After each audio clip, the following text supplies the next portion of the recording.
Be me, 34 years old, spent the last decade of my life organizing sit-ins at corporate headquarters that exploit women in developing countries. Worked my way up from handing out flyers in grocery store parking lots to coordinating multi-state campaigns. Currently regional director for a nonprofit that runs intervention programs for trafficking victims. It's not glamorous, mostly consists of grant applications, coordinating with law enforcement, and holding the hands of women who've seen things I can't even imagine. But it matters. It fucking matters. Haven't spoken to Dad in about 4 months. Not because of some big blowout, just the usual drift. He thinks I'm wasting my time. I think he's willfully ignorant about how the world actually works. We've had this same argument for 15 years now. He's a contractor, built strip malls and office parks his whole life. Salt of the earth type who thinks hard work solves everything. Mom died when I was 19, breast cancer. After that, it was just me and him, and we never really figured out how to talk to each other without her as the buffer. Anyway, I'm home for what I thought would be a quick visit. Needed to pick up some of Mom's old jewelry from the safe. Stuff I want to have before I move across the country for a new position. Bigger nonprofit, better funding, actual chance to implement policy changes at the state level. Dad's in the garage when I arrive, working on his truck. He barely looks up when I come in. Kitchen table, he says, which I guess means he already got the jewelry box out. I should just grab it and leave, but something in me wants to tell him about the new job. Some stupid part of me that still wants him to be proud. Walk into the kitchen. The jewelry box is there, but so is a stack of mail. My mail. Forwarded from my apartment. He's opened some of it. I feel that familiar anger rising up. The same anger I've cultivated and honed and learned to weaponize over the years. You opened my mail? He comes in from the garage, wiping his hands on a rag. It came here. Figured it was important. It's addressed to me. It's federal offense to open someone else's mail. He does this thing where he rolls his eyes without actually rolling them, just this tiny movement that says everything about what he thinks of me. It's about your student loans. Thought you'd want to know they're threatening to garnish. And here we go. The student loans. Always the fucking student loans. Yes, I owe $87,000. Yes, my nonprofit salary is $43,000 a year. Yes, I'm on an income-based repayment plan that means I'll be paying until I'm 60. But at least I'm doing something that matters. I'm handling it, I say. By ignoring it, by being on a payment plan. Not that it's your business. He tosses the rag on the counter, leans against the sink. You're my daughter. It's my business when you're drowning. I'm not drowning. I'm doing important work. And here's where I should stop. I know I should stop, but I can't. I never can with him. I'm helping women who've been brutalized, who've been sold, who've been treated like property. I'm actually making a difference in the world instead of just building boxes for corporations to sell shit nobody needs. I watch his jaw tighten. He's got this this little muscle that jumps in his cheek when he's really angry. Those boxes paid for everything you ever had, including the education you're now drowning in debt over. I didn't ask you to. No, you didn't ask. I just did it. Because that's what parents do. We sacrifice for our kids even when they don't appreciate it. The word appreciate hits different. Like I'm supposed to be grateful for the bare minimum. You think I don't appreciate it? I appreciate that you worked hard, but that doesn't mean I have to live my life according to your values. You built shopping centers? Cool. I'm literally saving lives. He laughs. Actually, laughs. It's not a nice sound. Saving lives on $43,000 a year while living in a shithole apartment with 2 roommates at 34 years old. Not everyone measures success by their bank account, Dad. No, some people measure it by how superior they can feel while accomplishing nothing. That fucking stings. He doesn't get it. He's never gotten it. I've helped place over 200 women in safe housing in the last 3 years. I've coordinated with law enforcement to shut down 2 trafficking rings. I've written legislation that's being reviewed at the state level. That's not nothing. And what did you give up for it? The question throws me. What? What did you give up? You're 34. No husband, no kids, no house, no savings. You're living like you're 23. When does it end? When the work is done. The work is never done. There's always going to be another cause, another crisis, another reason to set yourself on fire to keep someone else warm. It's an old line. He's used it before. And it always makes me furious because it misses the entire fucking point. God forbid I actually care about something beyond my own comfort. You don't care about things. You care about feeling like you care about things. There's a difference. My hands are shaking now. I'm good at arguments. I've spent years in rooms with hostile city council members and dismissive cops and bureaucrats who see women as statistics. But my dad has this way of getting under my skin like nobody else. You don't know anything about my work. You've never asked, you've never visited, you've never shown even a shred of interest in what I do. Because watching you destroy yourself isn't interesting. It's heartbreaking. I'm not destroying myself. I'm building something meaningful. You're hiding. And there it is. The accusation he's been dancing around for years. Hiding from what exactly? From having an actual life. From the possibility that you might fail at something personal. It's easy to care about strangers. It's easy to fight for people you don't have to live with, who don't see your flaws, who think you're some kind of savior. It's a lot harder to build something real. I'm going to cry, and I hate it. I haven't cried in front of him since Mom's funeral. You think I'm hiding? I'm in the fucking trenches every day. I see things that would break you. I hold hands with women who've been raped and beaten and sold by their own families, and I help them rebuild. That's real. That's the most real thing there is. And then you come home to your empty apartment and feel satisfied that at least you're better than everyone else. I don't think I'm better than... Yes, you do. You absolutely do. You think you're better than me. Better than everyone who chose a normal life. Everyone who wanted a family and a home and some measure of peace. You think we're all sellouts. All cowards who took the easy path. He's not entirely wrong, and that makes it worse. I think most people are sleepwalking through life, yes. I think most people don't want to confront uncomfortable truths about how the world works. No, you think most people are beneath you, including me. That's not. You've thought it since you were 20 years old, since you went to college and took those classes and came back full of righteous anger at everything and everyone. Your mother and I, we were suddenly part of the problem. Everything we'd built, everything we'd done, it was all complicit in some grand system of oppression. Mom wouldn't want to be dragged into this, but he keeps going. She used to cry, after you'd visit, after you'd spend the whole weekend lecturing her about ethical consumption or the patriarchy or whatever the cause of the month was. She'd cry because she didn't recognize her daughter anymore. That's a low blow. That's beneath even him. Don't you dare put words in her mouth. Mom supported me. Your mother loved you. That's not the same as supporting every choice you made. She was terrified you were going to wake up at 40 and realize you'd wasted your life trying to fix things that can't be fixed. Nothing's unfixable.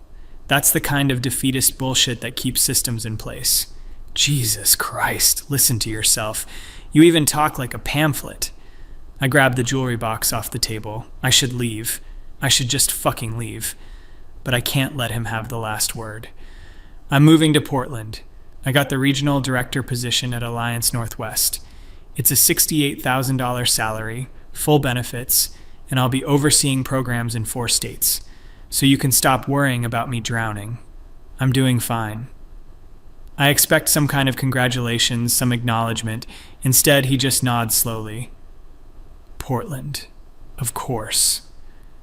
What's that supposed to mean? It means you're running again. New city, new job, same empty crusade. It's a promotion. It's what people do. They advance in their careers. It's what you do. You pick up and leave every few years when things get complicated. When people start expecting something from you beyond your activism. When someone might want to actually know you instead of just admiring you from a distance. There's something in his voice now, something I haven't heard before, something that sounds almost like grief. I'm not running from anything. I'm pursuing an opportunity. You're 34 years old, and you've lived in 6 different cities in the last decade. You don't have friends, you have colleagues. You don't have relationships, you have causes. You've structured your entire life to avoid anything that might require you to be vulnerable. That's amateur psychology, and it's bullshit. When's the last time you went on a date? The question catches me off guard. That's none of your... When's the last time you let someone get close to you? Really close, not just some ally in your movement or whatever. When's the last time you wanted something just for yourself, something that wasn't about saving the world? Unlike you, I don't think personal fulfillment should come at the expense of... See, you can't even answer. You deflect. Every single time. I'm gripping the jewelry box so hard my knuckles are white. I don't have time for this. I have a meeting in 2 hours. You always have a meeting. You always have somewhere more important to be. Some of us have responsibilities, and some of us use responsibilities as armor. He moves toward me, and I instinctively step back. The look on his face when I do that, it's like I've slapped him. I'm not going to hurt you, he says quietly. I didn't say you were. You flinched. I didn't flinch. You flinch every time anyone gets too close. Physically, emotionally, you've been doing it for years. This whole conversation has spun out of control. I came here for a box of jewelry, and somehow we're excavating my entire psychology. I'm leaving. Of course you are. I'm halfway to the door when he says it. I paid off your student loans. I freeze. What?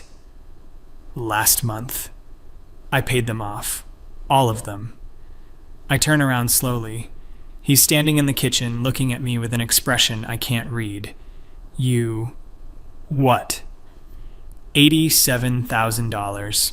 Took most of my retirement savings. Figured you'd never dig yourself out otherwise. I don't know what I'm feeling. Shock, anger, something that might be gratitude but is tangled up with resentment. You had no right. I'm your father. I have every right.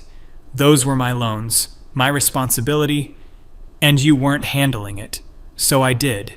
I was on a payment plan. That would have taken you 30 years and cost you double in interest. I fixed it. The word fixed ignites something in me. You fixed it. Just like you fix everything. Just like you think money solves everything. Money solves debt. That's literally what it's for. This isn't about money. This is about you not trusting me to handle my own life.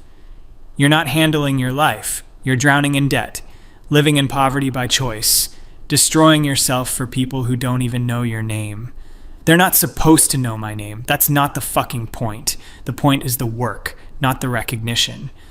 And what happens when you've worked yourself to death? What happens when you're 50 and alone and burned out and you've got nothing to show for it but a lifetime of martyrdom? Better that than your life. Better that than building strip malls and watching TV and pretending that comfort is the same as meaning. The moment it's out of my mouth, I know I've gone too far. His face changes. That muscle in his jaw stops twitching. He just looks at me with this horrible, cold clarity. You really believe that? I should take it back. I should apologize. But I'm so angry. At him, at this conversation, at the fact that he paid off my loans without asking. At everything. Yeah, I do. He nods slowly, walks to the counter and picks up his truck keys. Dad. I spent 30 years breaking my back so you could have everything I didn't. Your mother and I, we lived in a 1-bedroom apartment for 5 years, saving money so we could buy a house in a good school district. I worked 60-hour weeks so you could go to college, so you could have opportunities, so you could be whatever you wanted to be. His voice is level, controlled. That's somehow worse than if he was yelling. And you know what? I was proud of that. I was proud that my daughter was going to have choices I never had, that she was going to do something important with her life. He turns to look at me, but somewhere along the way, You decided that the life your mother and I built wasn't just different from what you wanted. It was worthless. We were worthless. Our struggles, our sacrifices, the home we made, the love we tried to give you, all of it was just evidence of our moral failure. I never said, you didn't have to say it. You've been saying it for 15 years in every choice you've made, every time you looked at me with that expression that says you're disappointed in who I turned out to be. My own daughter, disappointed in me because I chose a normal life instead of a noble one. Tears are running down my face now. I can't stop them. That's not fair. You want to know what's not fair? I'll tell you. He sets the keys down. His hands are shaking. What's not fair is spending 30 years loving someone who fundamentally doesn't respect you. What's not fair is watching your daughter turn herself into someone you don't even recognize in pursuit of some impossible standard of moral purity. What's not fair is realizing that nothing you ever did was good enough because you committed the sin of being ordinary. Dad, please. What's not fair is knowing that I failed. That somewhere I failed so completely that my own child looks at me and sees a coward, a sellout, someone whose entire life adds up to nothing in her eyes.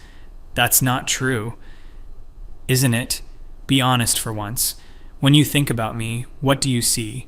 Do you see someone who loved you? Someone who tried his best?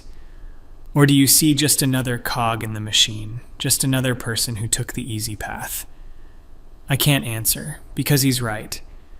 Because some part of me does see him that way, and I hate that part of myself, but I don't know how to kill it.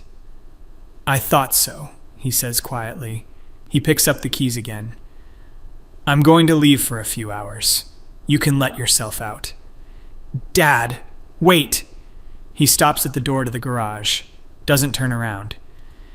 I need to say something, and I need you to really hear it. My heart is pounding. Okay. He's quiet for a long moment. When he speaks, his voice is thick. I don't know when it happened.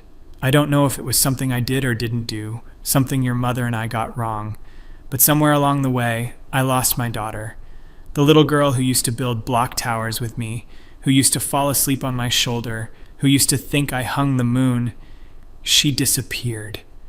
I'm crying harder now. I'm right here. No, you're not.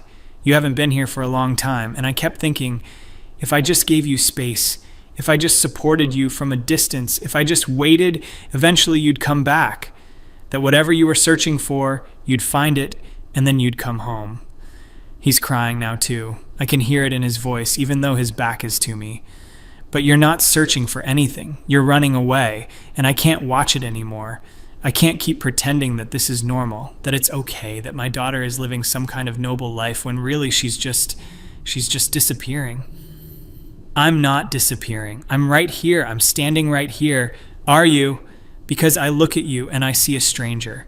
I see someone who's so wrapped up in being righteous that she's forgotten how to be human. Someone who's so afraid of being ordinary that she's made herself into nothing. Into a cause without a person behind it. The words are like a physical blow. How can you say that?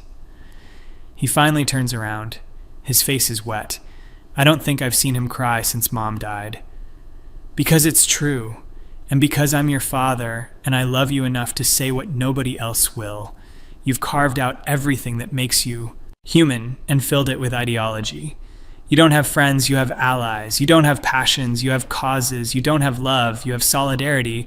And you've convinced yourself that's enlightenment when really it's just emptiness. You don't understand. I understand that I have a daughter who would rather spend Christmas at a women's shelter than with her family. I understand that I have a daughter who hasn't called just to talk in 3 years. I understand that I have a daughter who looks at me with barely concealed contempt because I chose to build a life instead of fight a war. He wipes his eyes roughly with the back of his hand, and I understand that I've enabled it. I've made excuses for you. I've told myself that you're just passionate, that you're just committed, that you'll grow out of it. But you're not going to grow out of it. This is who you are now. This is who you've chosen to be. I'm fighting for things that matter, and you're losing everything that matters in the process. Don't you see that?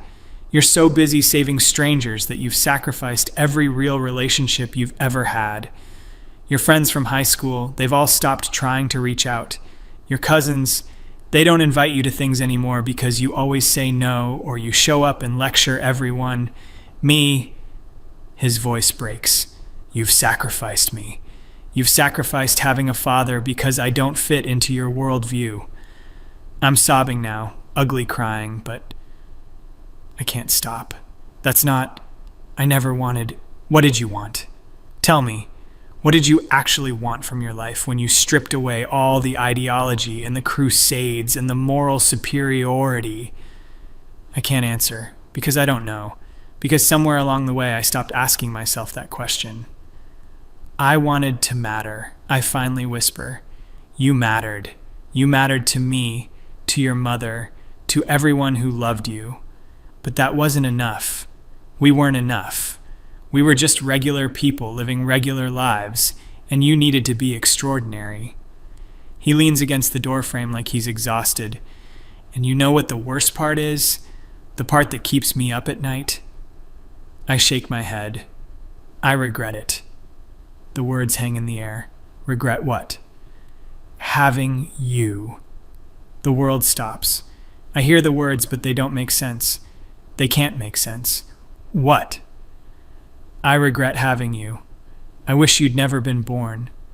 He says it so quietly, so matter-of-factly, like he's commenting on the weather. You don't mean that. I do. I've been thinking it for years, and I've never had the guts to say it, but I do. I look at what my life has become. I look at the person you've turned into, and I regret all of it. The sacrifices, the years of work, the retirement fund I just emptied to pay off your loans, all of it was a waste. I can't breathe. The room is spinning. Your mother's last year, she was so sick. She was in so much pain, and you visited maybe a dozen times.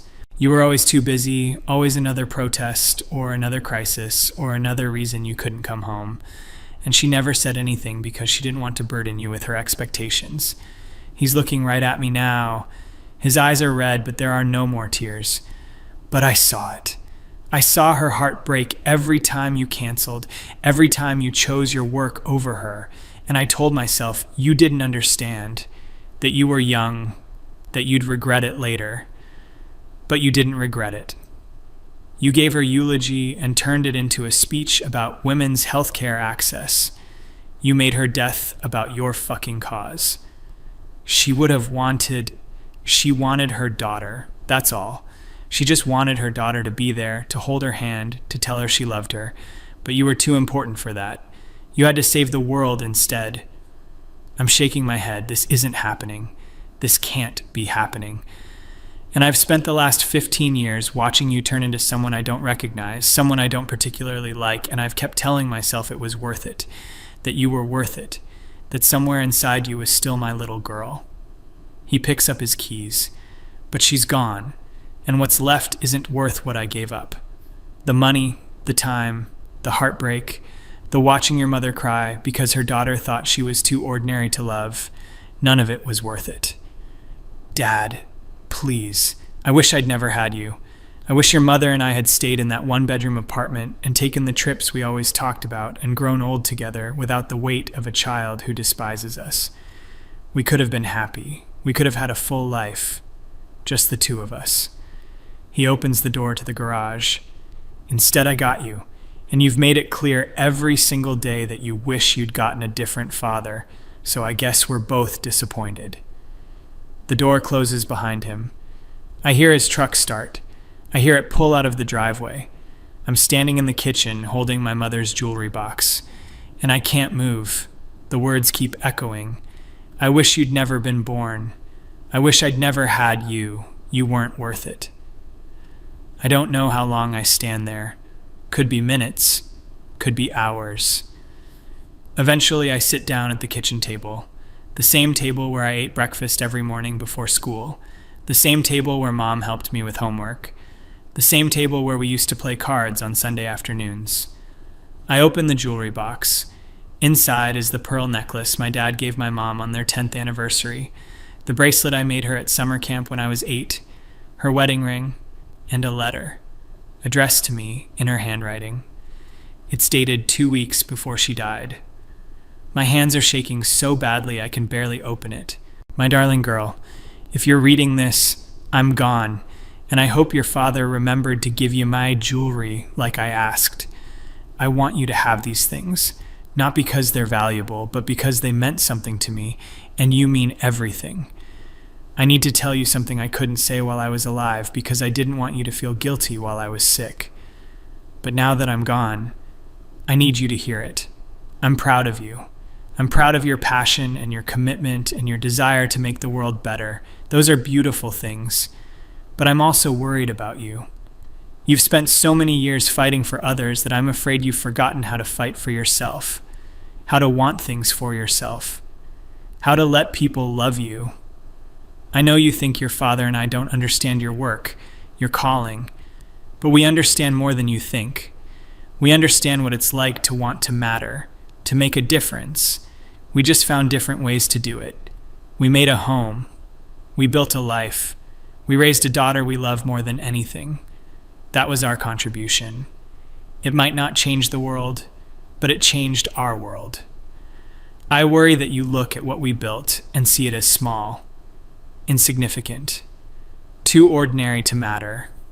But love is never small. Family is never insignificant.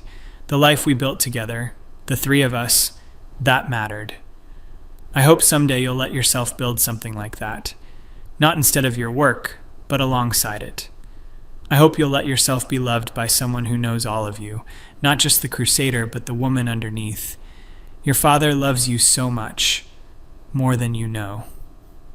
He would never tell you this, but there were times over the last few years when I'd catch him looking at pictures of you as a little girl, and he'd have this look on his face like he was mourning someone who died. Don't let him mourn you while you're still alive, sweetheart. Don't let your causes consume you so completely that there's nothing left. Don't make the mistake of thinking that caring about humanity means you can't care about the humans right in front of you. I love you. I will always love you. And I forgive you for not being here as much as I wished you could be. I know you were doing important work, but please let yourself be happy. Let yourself want things. Let yourself need people. Let yourself be ordinary sometimes. There's no shame in it. All my love, Mom. I read it 3 times. Then I put my head down on the table and cry until I can't cry anymore. The house is so quiet. I've never noticed how quiet it is. I think about calling my dad, but what would I say? Sorry you regret having me? Sorry I turned into someone you don't recognize? Sorry I wasted your life? I look around the kitchen, at the pictures on the walls. There's one of me at 8 years old, missing my front teeth, holding up a fish I caught with Dad. I'm beaming in the picture. He's beaming too, looking at me like I'm the most amazing thing in the world. When did that change? When did I become someone he wishes never existed? I think about what he said, about Mom crying after my visits, about her wanting me there at the end and me being too busy, about turning her eulogy into activism. And the worst part is he's right. I did do that. I did choose the cause over her. I told myself it was what she would have wanted, that fighting for women's healthcare access was honoring her memory. But really, I just couldn't handle sitting with the grief. Couldn't handle being just a daughter who lost her mother. Had to make it mean something bigger. Had to make it about the work. Because the work is safe. The work doesn't require me to feel things I can't control. I think about the last 15 years. The cities, the jobs, the campaigns, the women I've helped. And I try to remember a single moment of genuine happiness. Not satisfaction, not righteous anger, not the rush of a successful protest, but actual joy. I can't remember the last time I laughed until my stomach hurt. Can't remember the last time I did something just because it was fun. Can't remember the last time I let myself want something that wasn't morally justified. I've been so focused on being good that I forgot how to be human. My phone buzzes. It's my boss, asking if I've signed the contract for the Portland position yet. I look at the message for a long time. Portland, another city, another fresh start, another chance to be important and necessary and righteous, another few years of intensive work and shallow relationships and noble suffering. And then what? Another city after that? Another promotion? Another decade of running? I think about my dad's face when he said he regretted having me, the resignation in his voice, like he was just stating a fact, like he'd thought about it so many times it didn't even hurt anymore. I wish you'd never been born. I close my eyes, and for the first time in 15 years, I let myself ask the question I've been avoiding. Was he right? Am I just empty ideology in a human suit? Have I carved out everything that made me a person and filled it with causes? Is that why I can't answer when people ask me what I want? Because I don't want anything anymore. I just fight. That's all I know how to do. I look at my mom's letter again. Don't let him mourn you while you're still alive. But maybe it's too late. Maybe I already disappeared. Maybe the person I've become isn't worth mourning. I hear my dad's truck pull back into the driveway. I should leave before he comes in. I should just take the jewelry and go. Start fresh in Portland. Pretend this conversation never happened. That's what I'd normally do. But I'm so tired. Tired of running, tired of fighting, tired of being certain about everything, tired of being alone. The garage door opens. He stops when he sees me still sitting at the table. We look at each other for a long moment. I want to say I'm sorry. I want to say he's wrong. I want to say something that will fix this. But there's nothing to say. He was right about all of it, Tut, and we both know it. I read Mom's letter, I finally say. My voice sounds strange, hollow. He nods slowly. She wanted you to have that. Wanted to wait until she thought you'd be ready to hear it. I don't think I'll ever be ready to hear it. He sits down across from me. We're at the kitchen table, like we've been 1,000 times before. But everything is different now. Everything is broken. I meant what I said, he says quietly. I don't regret saying it. I regret that it's true, but I don't regret saying it. I nod. What else can I do? I don't know how to fix this, I whisper. I don't think you can. And there it is. The truth we've been dancing around for years. Some things can't be fixed. Some damage is permanent. I'm supposed to move to Portland in 3 weeks. Are you going to? I don't know how to answer that. Because Portland means continuing to be this person I've become. This person my own father wishes never existed. But what else is there? This is all I know. All I am. I don't know. He looks at me with something that might be pity. That's the first honest thing you've said in years. We sit in silence. The afternoon light is coming through the window, catching dust motes in the air. This house used to feel like home. Now it just feels like a museum of everything I lost. I helped people, I say, and I hate how defensive I sound. The work I did, it mattered. It helped people. I'm sure it did. But it didn't help you, and it cost you everything else. He stands up, walks to the counter, pours himself a glass of water. Your mother used to say you had the biggest heart of anyone she knew, that you felt things so deeply it scared you. That's why you were always rescuing hurt animals, always defending the underdog, always fighting for fairness. He turns to look at me, but somewhere along the way, that big heart became a burden instead of a gift. So you turned it outward. You couldn't handle feeling your own pain, so you took on everyone else's instead, and you called it activism. I want to argue, want to tell him he's wrong, but I can't, because he's not. What am I supposed to do? The question comes out broken. He shakes his head. I don't know. I don't have those answers for you. All I know is that you can't keep doing this. You're going to yourself one way or another, and I can't watch that happen. So, what? You're just done with me? I've been done for a while now. I've just been too much of a coward to admit it. He sets down the glass. I paid off your loans because I needed to feel like I did something that mattered to you, like I could still be your father in some way, but we both know it won't change anything. You'll still see it as control or patriarchy or whatever framework you need to maintain your worldview, and I'll still be the disappointment you couldn't fix. He walks toward the door. You can stay here tonight if you need to. I'm going to my brother's place, but I need you gone by tomorrow.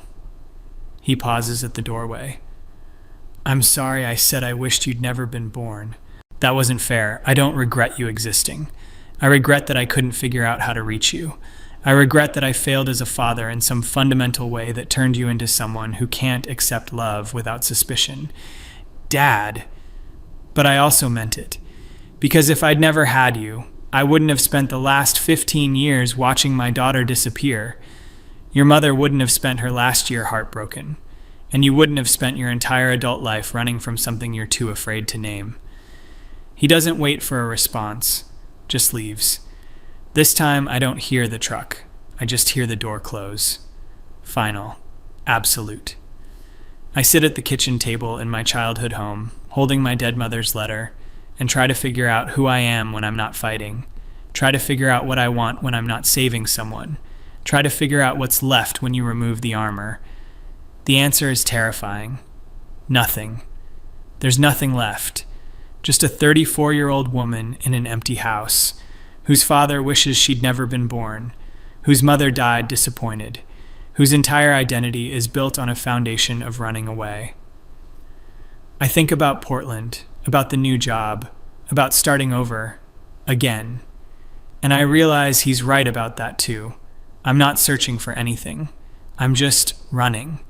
Running from the fact that I don't know how to be loved. Running from the possibility that I might be ordinary. Running from the terrifying reality that all my fighting and crusading and sacrifice might not actually mean anything. That it might just be noise I made to avoid silence. I look at the picture on the wall again. Me at 8, holding that fish, beaming. That little girl had a father who loved her, a mother who loved her, a home that felt safe. When did I decide that wasn't enough? When did I decide that being loved wasn't as important as being right? I don't have an answer, and that might be the worst part. I don't have answers anymore, just questions I'm too afraid to ask, and a father who regrets ever having me. Some things you can't come back from, some things you can't fix. Some damage is permanent. I think this is permanent. I think I broke something that can't be repaired. Not in him. In me. I broke myself so thoroughly that even I can't find all the pieces. And now I'm just supposed to what? Go to Portland and pretend this didn't happen. Dive into the work and forget that my own father wishes I didn't exist. Keep fighting for strangers while the people who actually loved me slip away. The sun is setting. The kitchen is getting dark. I should turn on a light, but I just sit here. In the dark, in the quiet, in the ruins of everything I thought I was. My phone buzzes again. Portland. Decision time. I look at it for a long time. Then I turn it off. I don't know what I'm going to do. I don't know who I am. I don't know how to fix this. But I know one thing. My dad was right. About all of it. And that knowledge is going to haunt me for the rest of my life. Because you can survive a lot of things, but you can't survive being the daughter your father wishes never existed. You can't survive that and stay whole, and I'm not whole anymore. I don't think I have been for a long time. I just didn't notice because I was too busy being righteous, too busy being important, too busy saving everyone but myself. The house is completely dark now, and I'm still sitting here, alone, like I've always been.